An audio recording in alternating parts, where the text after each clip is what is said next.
sentiment benevolent.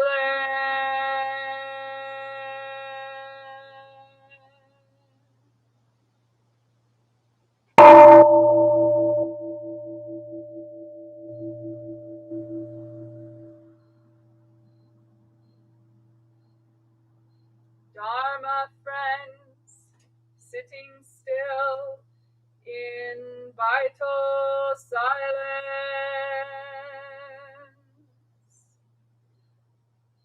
wanting nothing, we practice eco-Buddhism together.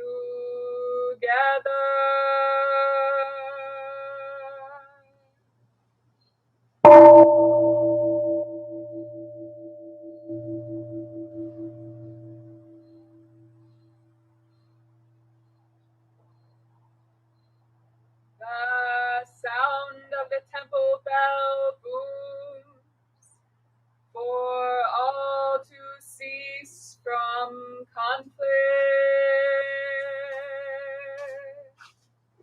May the way of Buddha usher in the dawn of non-violent global village forever.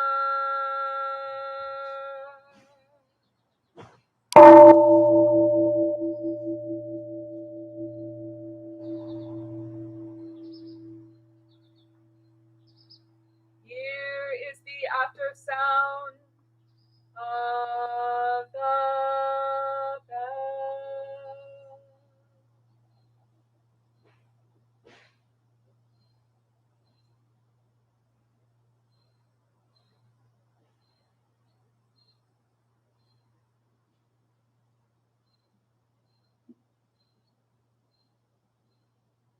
Thunder of silence, light after Dharma rain.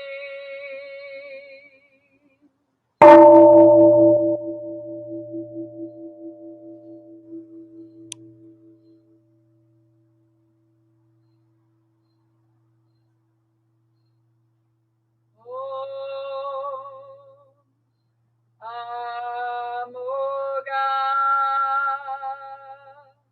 Vairocana Mahapudra Mani Padma Jivala Pravartaya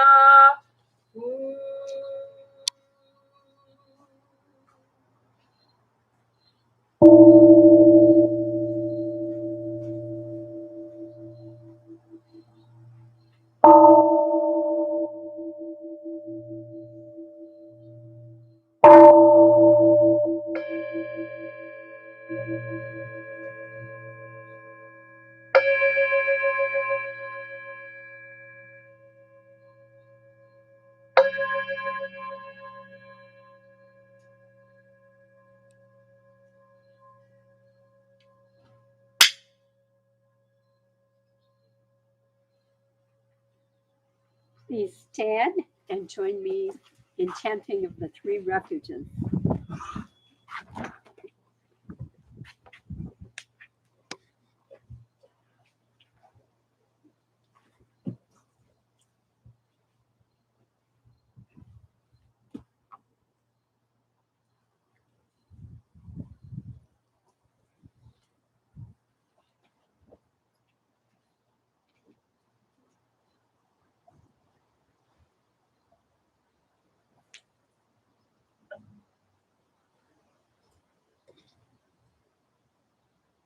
We will take refuge in Buddha Dharma Sangha, first in Sino-Korean and then in English. So please follow along and repeat after me.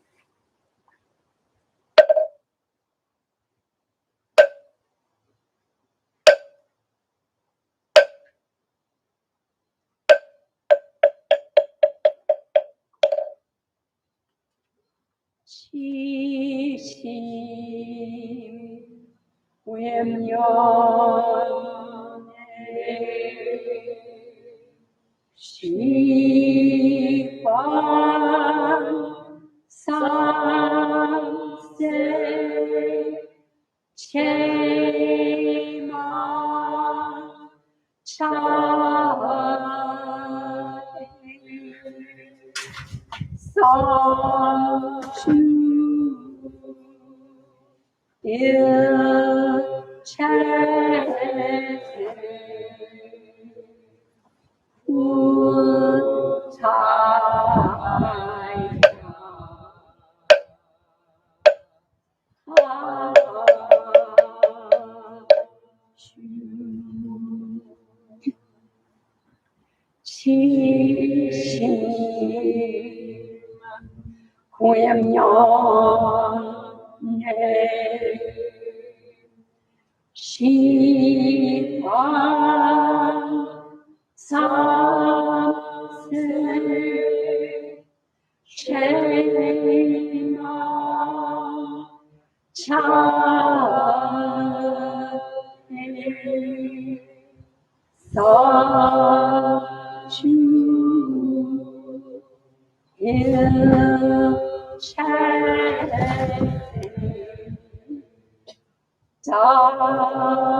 And now in English, I go for refuge to the Buddha. I go for refuge to the Buddha. And resolve with all beings. And resolve with all beings. I will cultivate a heart of enlightenment. I will cultivate a heart of enlightenment.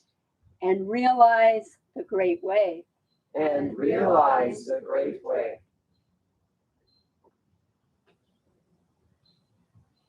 I go for refuge to the Dharma. I go for refuge to the Dharma. And resolve with all beings. And resolve with all beings. I will penetrate the teachings.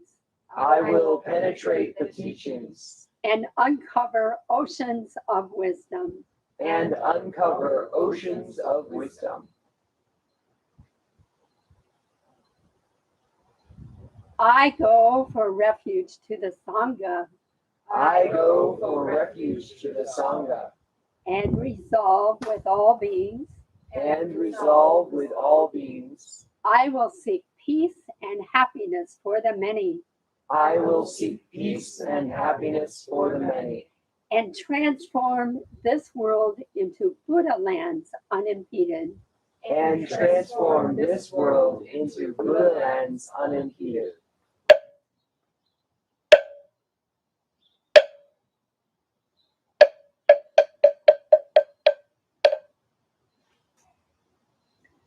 Please be seated for another shorter period of meditation, followed by a Dharma talk.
Please join me in some mindful stretching as an end to our meditation.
Well, good morning, all you Buddhas and Bodhisattvas.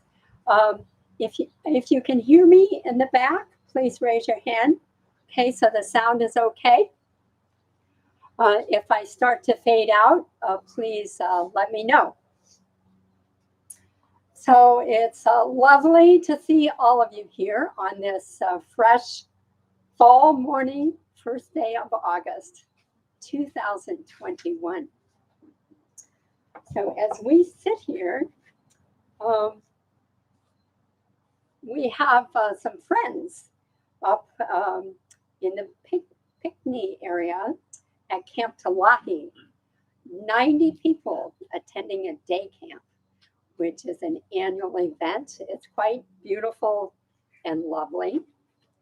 And this event always brings to mind for me 6 harmonies as part of our Buddhist practice, living together in community.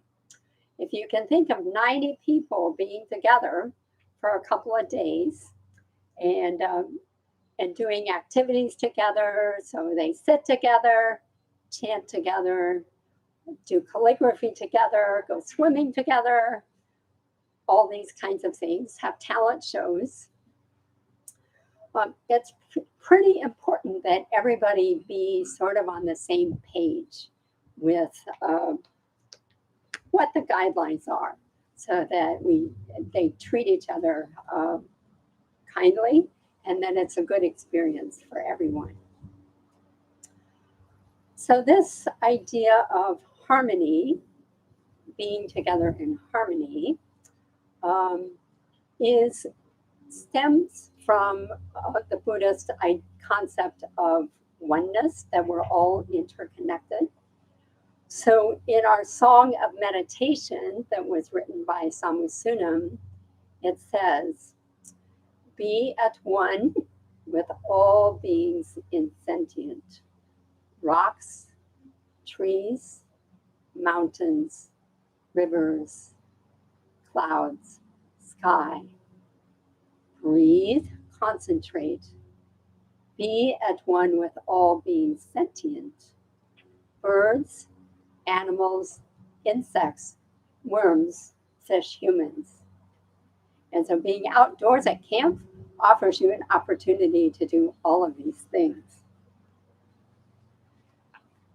The 6 harmonies are based on, are aimed at how we work together as we share a common space, as we share the essentials of daily living.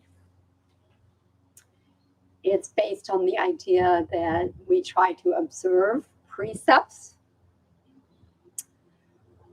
I know some of you just recently completed taking your precepts. For those who don't know what these are, we have 5 key basic guidelines to help us with daily living.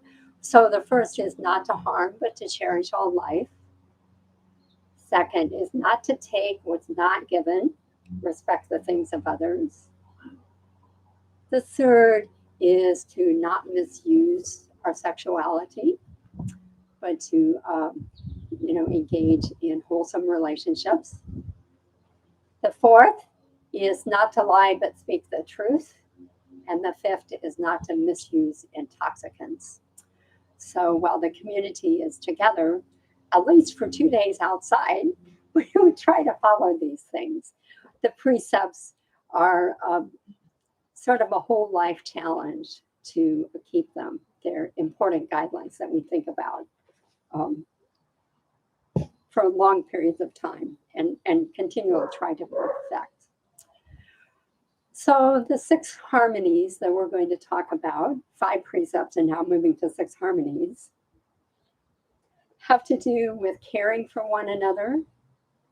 And the Buddha spoke, when he had his Sangha first developing, he spoke of the need to meet together in harmony, adjourn together in harmony, and conduct business in harmony.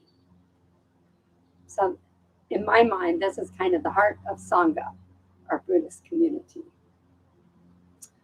From sort of a conventional perspective, if you think about what does harmonize mean, what kinds of things come to mind? So I was in a group the other day, and here's some ideas that we came up with. You may have others of your own. The first is to harmonize means recognizing our interconnection. On our altar, we have a bowl of water on every one of our altars. And this sort of symbolizes the quality of fluidity, harmonizing interconnection with each other. So this is a constant reminder. In our discussion on harmony, we identified, well, maybe there's different levels of this. One level is harmonizing with yourself. So, for example, when I do my own dishes, I am harmonizing with myself. I'm harmonizing with my value of having a clean kitchen. Another level is harmonizing with each other. So what if I do everyone's dishes? So then what I'm doing is harmonizing with the community as a whole. Blending together of various notes, if you think in a musical sense. So you have all these different parts in the symphony, and yet they all blend together to create a special harmony. And when we are doing work practice together, for example, this morning, when we were setting up for service, a group of us each had specific tasks to do, like cleaning the chairs or setting up the altar or getting out the donation bowl, gathering flowers. And as we did all of these things together, we did it very harmoniously so we could create something that's very nice for all of us. The wind is playing with our altar cloth a little bit. Otherwise, I think it's pretty good. So in the Buddha's time, he was asked periodically this question. This came from Sakya, actually the ruler of the gods. He said, why is it that when people wish to live in peace, without hatred or enmity, they are everywhere embroiled in hatred and enmity? So guess what? This harmony is a little harder to achieve than you might think. It sounds, we've been speaking in terms of sort of the benefits and how it can be all nice and rosy when you are in harmony, but it's not always so easy to achieve. It takes a little work. The Buddha offered an observation on what harmony looks like. And so he traveled around. He was a wandering mendicant, so to speak, and he had disciples everywhere. So one day he visited Anuruddha, one of his disciples, and Anuruddha was living in the forest with two other monks. And the Buddha observed that this was a particularly harmonious community. So he asked the question, Anuruddha, how is it that you have achieved this harmony? How do you live together like this? And the reply was, we care deeply for each other. We treasure our true friendship with one another. Before I say or do anything, whether they are present or not, I stop and ask myself what the reaction of my companions will be. Will my words or actions disappoint my brothers in the way? If I feel any doubts, I refrain from the words or actions intended. Lord, although we are three persons, we are also one. So from these observations, the Buddha derived some key points. So the first is when we work together in spiritual community, we act with love towards one another. We speak with love, think with love, share things without reservation, practice precepts together, and understand what is noble. And this refers to right view. What is noble is understanding the basic Buddhist teaching of the Four Noble Truths. The Noble Truths being that we all share this experience of suffering, that we are, in a sense, the cause of that suffering by the habits and stories that we tell ourselves, that there's a way out of the suffering. And the way out of the suffering is to follow the Eightfold Noble Path.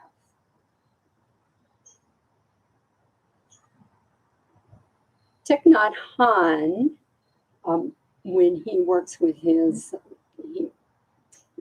he no longer works with his Sangha so directly because he had a stroke and he's not able to. But over the years that he was able to spend with his Sangha, he derived some key principles of harmony as well. So the first principle is the body as a principle of harmony. So at Peace Camp, we have this practice called second body. That means you're not only taking care of your own health, but you have another person you're looking out for, and you check in with that person periodically. So that's very much of a body awareness kind of practice. As we breathe together, sit in meditation together, do walking meditation, go on nature walks. These are all embodiment of our practice, and we connect with each other in a different way than if we were sharing philosophies or speaking. So harmony in Thich Nhat Hanh's view is based on returning to the body as a base. Principle number 2, the sharing principle. So material things, community property, everything is shared by the community, and maybe also in your own family.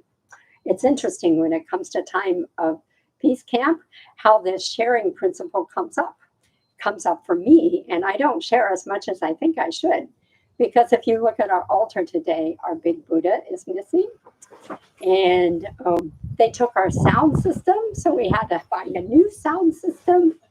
Well, they left us the bell, but oftentimes they take that away too. And so we got into sort of this joking conversation. I'll trade you 5 benches for that Buddha if you just bring the Buddha back.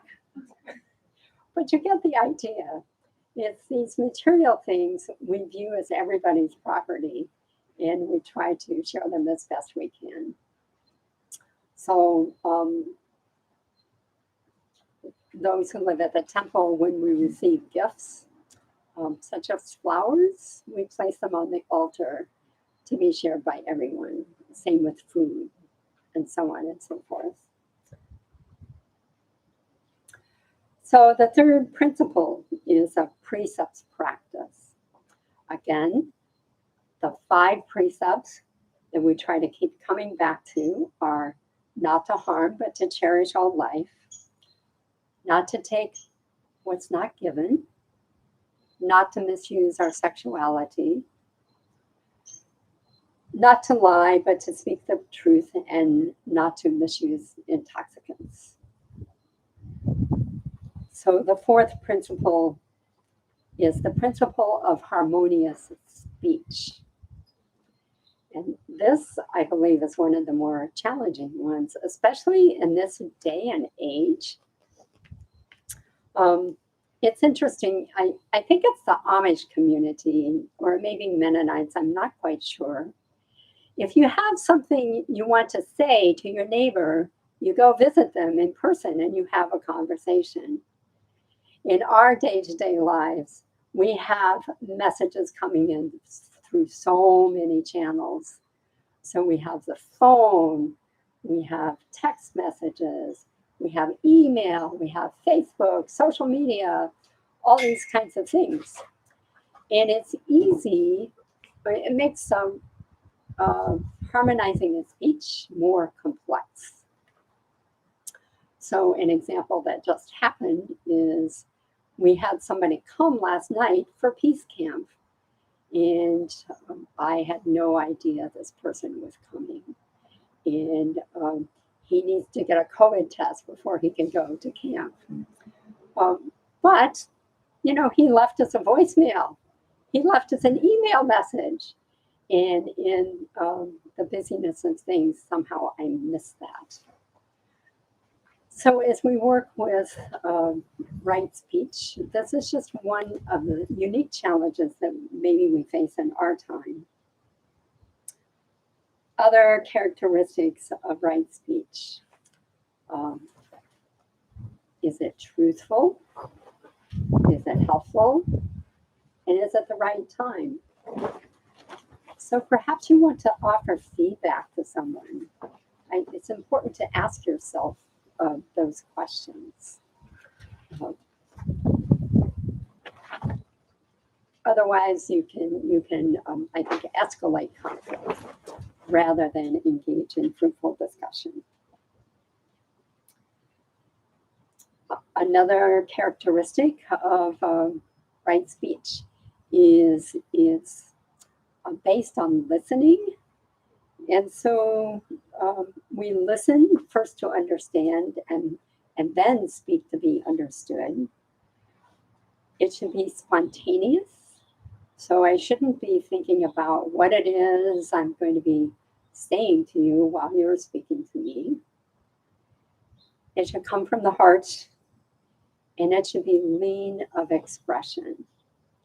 So it's important to keep people's attention spans, and we can do that, to respect their attention spans, and we can do that by being somewhat concise, lean of speech.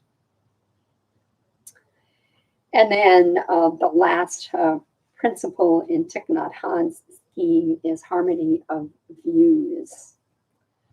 So this is understanding what is noble. Right view, as I said a bit earlier, means understanding of the Buddha's teachings. And so we engage in Dharma discussions about these teachings.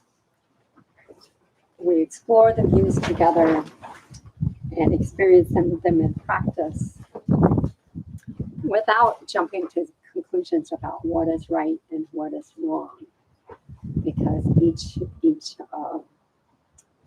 viewpoint, each commentary has value. In our particular tradition, we have the sixfold harmony of Spring Wind Sangha, and this was developed for us by our founder, Samasuman. So they're similar to what we've been talking about, but I want to delve into each of these as well. So the first is harmonize with each other in conduct and actions. That's sort of the body practice that we were talking about a minute ago. So harmonizing as we work together, harmonizing as we care for each other. The second of the sixfold harmonies, harmonize with each other in speech and thought. That's the harmonious speech. The third, harmonize with each other in intention and purpose. I find this one particularly interesting, and I'm going to delve into it in a minute. So in Thich Nhat Hanh's scheme, he might say that's harmonizing views. I think it means maybe something a little bit different. The fourth one, seek peace and happiness through cultivation of precepts.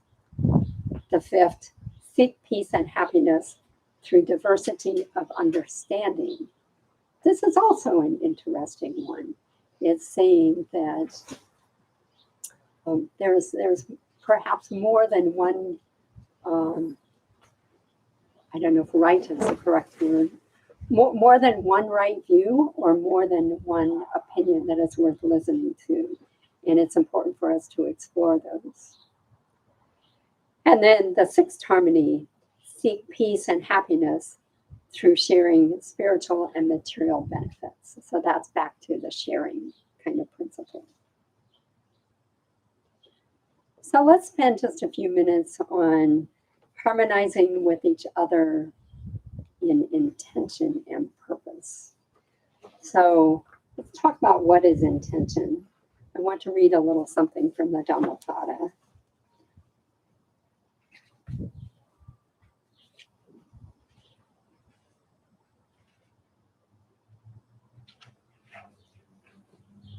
The very first page of the Dhammapada. Choices. We are what we think. All that we are arises with our thoughts. With our thoughts, we make the world. Speak or act with an impure mind, and trouble will follow you, as the wheel follows the ox that draws the cart. We are what we think. All that we are arises with our thoughts. With our thoughts, we make the world. Speak or act with a pure mind, and happiness will follow you, as your shadow unshakable.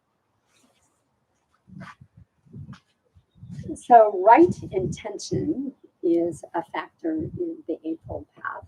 It's comes right after right view. And it's also sometimes called right thought, because then this is the precursor to action. So it's important for us to be examining our thoughts and to recognize that the next step is going to be what comes out of my mouth or what comes out of my actions. In Buddhism, there's a concept, Bodhichitta, and this has to do with very noble intentions. So Bodhi means awake, Chitta means heart or mind. So it is an awakened heart. So this is an unbiased mind and a good heart. And this intention holds the key to our happiness, sort of a desire for awakening. So this intention of bodhicitta it's pretty powerful. And the more we can touch into it, I think the more we can touch into our transformation, our personal transformation. At the temple, we have an opportunity to work with a lot of people who are going through some kind of transition in their lives. And sometimes it's challenging to listen to these problems and to figure out how to work with them. But if we can tap into this noble intention of listening with an awakened heart, it begins to work its magic. We have one resident who's been here about 3 years. First came when this person first showed up. One of my observations was there's a lot, sort of a narcissism, sort of self-centeredness going on. And it was interesting to watch that transform over time as this person functioned within the community. And then more recently, somebody remarked, "That's really a fine young man." And that's totally true. So it's wonderful to see. You can even think about the Dickensian character of Scrooge,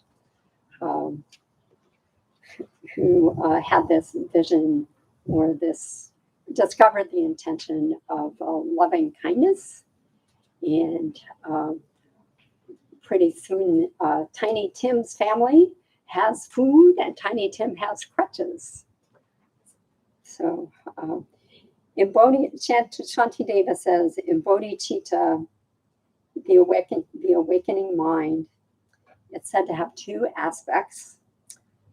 the first aspiring bodhicitta is intention. And then the second active bodhicitta is practical engagement. So when we're working with our intentions, what we want to do is compare our thoughts with the Buddha's teachings. And so maybe one example that comes up for me fairly often in terms of thoughts and intentions is I strongly resonate with this need for efficiency. I like to get things done. I like the schedule to flow as it is supposed to flow. And it doesn't always happen that way. And so I need to step back from this. In fact, it hardly ever happens that way. I can see these two laughing over here. And so in order to let go of that, I have to remember that my intention in being here really is to help the whole community and to respond with kindness to the community. This is connected with karma. So if you think about a knife in the hands of a surgeon has the power to heal. A knife in the hands of a criminal has the power to harm you. So again, that's why intention is so important. Okay. So as we reflect upon how do we develop or cultivate right intentions, acting in love, causing no harm, these grand intentions that we have. We have some built-in ready practices for us. Our meditation helps us a lot because we get to observe the flow of our thoughts and to see whether they're wholesome or not wholesome. Journaling is a practice that many members of the community use to cultivate their intentions. In Thich Nhat Hanh's tradition, he encourages people to make gathas. These are like mini vows for your day. So it's like when you open your eyes, you see before me 24 brand new hours, and may I live them in loving kindness. These kinds of things. So you can either refer to his gathas or learn to write your own. And another way to cultivate our intention is to ask ourselves the question, are you sure? Are you sure that's really what you're seeing and that's what your intention is?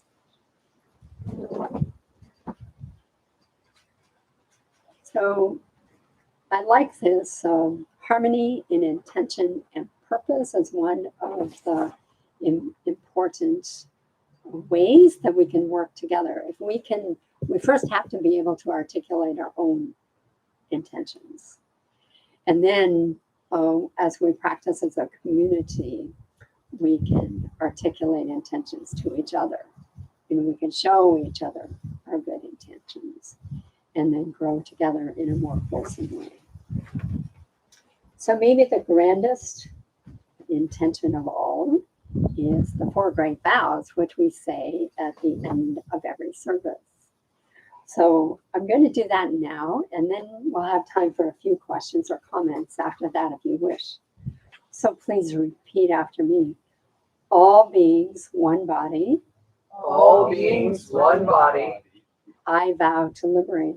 I vow to liberate. Blind passions, one root. Blind passions, one root. I vow to terminate. I vow to terminate. Dharma gates, one mind. Dharma gates, one mind. I vow to penetrate. I vow to penetrate. The great way of Buddha. The great way of Buddha. I vow to realize. I vow to realize. All right. So the floor is open for any comments or questions, and I will repeat them for our virtual audience.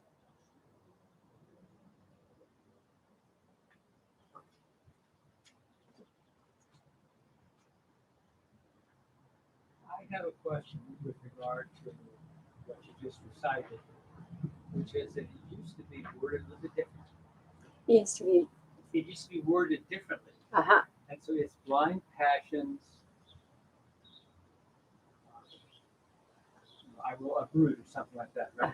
But now it's changed. It's blind passions, one root. one root. What is one root? What does that mean? Okay, so the question is, one of the 4 great vows has been reworded a little bit, and now it says, blind passions, one root, I vow to terminate.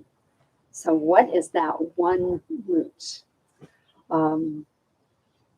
I will offer my opinion on this, and I invite other opinions. I think the one root refers to the 3 poisons of greed, anger, and delusion that keep us going round and round in this state of suffering. Any other?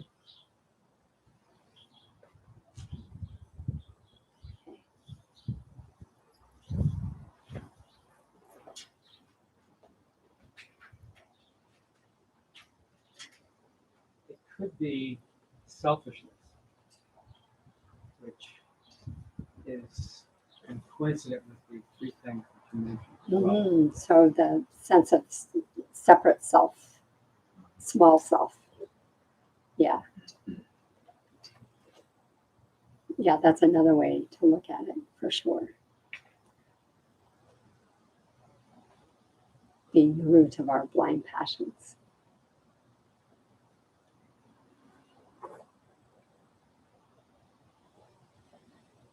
Mom, would you read the 6 harmonies all in a row again? I don't quite remember all 6 of them. Sure, thank you. To make sure I get them right, I'm going to read them, yes. Okay, so number 1, harmonize with each other in conduct and actions. Number 2, harmonize with each other in speech and thought. Number 3, harmonize with each other in intention and purpose. Number 4, seek peace and happiness through cultivation of precepts.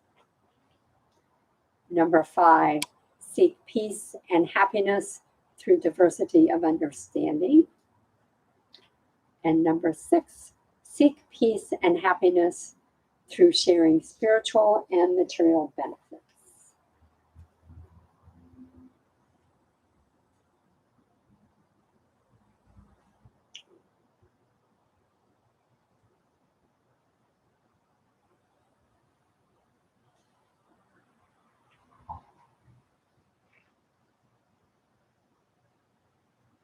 Would you say that eco-Buddhism has always been part Buddhism, or is it something added in spirit recently? So the question was, has eco-Buddhism always been part of Buddhism, or was it added in spirit more recently?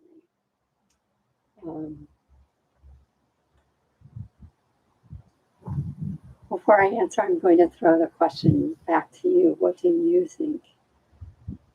I think it's always been a part of Buddhism. It's just it's more pronounced now or more recognized now. Mm-hmm. So the answer was, it's always been part of Buddhism. It's more pronounced or recognized now, which I think is an answer that makes a lot of sense.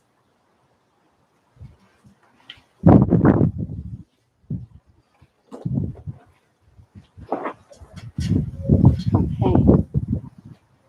Any other questions? Not even necessarily on the 6 harmonies. Who's new for the first time? Raise your hand. All right. Thank you for coming. Yay.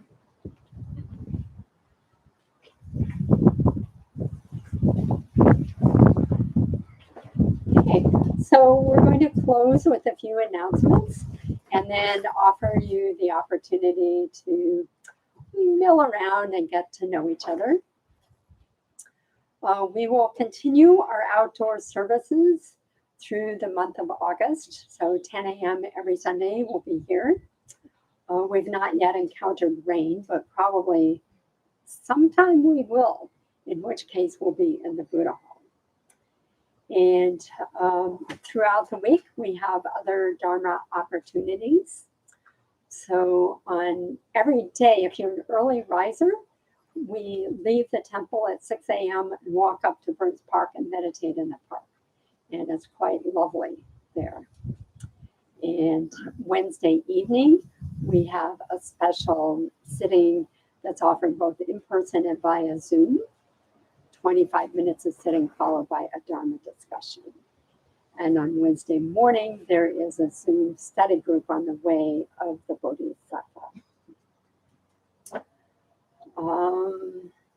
Next weekend, next Sunday when you're here, is a special because we will be introducing the new Precepts family. Precepts were given on the 4th of July in Chicago, and most of the folks from Ann Arbor are joined by Zoom, so they will get to go and be there. They'll be here in person, and you'll get to meet them. So that's always celebratory. Thank you for your generous donations of time, money, love, messages. We appreciate all these things. Financial contributions, there's a fishbowl by the front gate. And I just learned how to do one of those QR codes. So you can even use your phone to make a donation if you wish. Mo? Yes. The fishbowl is now at the back of the gathering space, Okay. waiting with open arms. All right, thank you.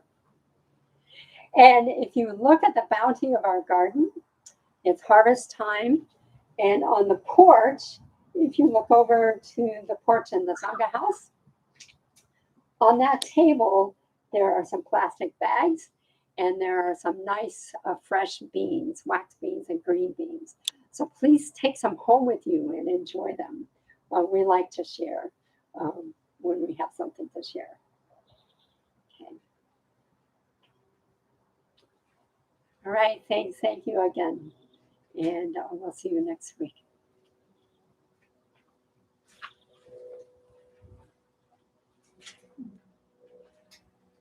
If this is your first time with us, if you're new, any one of us in the gray or anyone who looks like they know what they were doing,